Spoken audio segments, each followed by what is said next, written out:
In today's video, I'm going to teach you how to change signature in Adobe Acrobat Pro.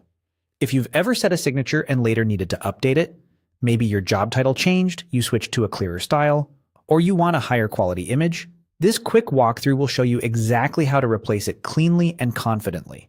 First, make sure the PDF you're working with is open in Adobe Acrobat Pro. Look toward the top left of the interface and click eSign. This is where Acrobat gathers all the tools related to creating, managing, and placing signatures. Depending on your version or layout, the button may appear in the toolbar or in a left side panel, but it will be labeled eSign. Opening this area brings up your saved signatures and initials, along with options for using them in your document. Next, locate your current signature in the eSign area and remove it by clicking the small X icon. This X is there specifically to delete the saved signature from your account so you can replace it. Acrobat may ask you to confirm the removal. Go ahead and confirm.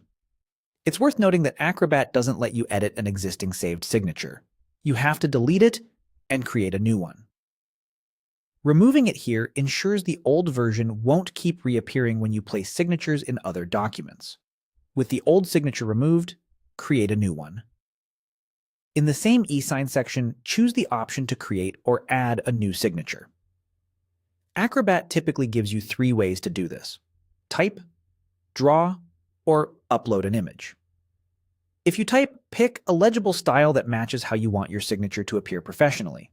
If you draw, use your mouse, trackpad, or a stylus to get a clean, consistent look. Take a moment to practice a smooth stroke. If you upload an image, use a clear, high-contrast scan on a plain background. A well-lit photo or a scan in black or dark blue ink usually looks best. Once you've created the signature, preview it at a readable size, so it doesn't look too thick or too faint on the page. When you're happy with the result, save it so it's available the next time you need to sign. You can now place it on your PDF by clicking where you want it to appear and adjusting the size to fit the signature line. That's it. Open eSign, remove the old signature with the X, then create your new one. With these steps, you'll keep your documents looking polished and up to date.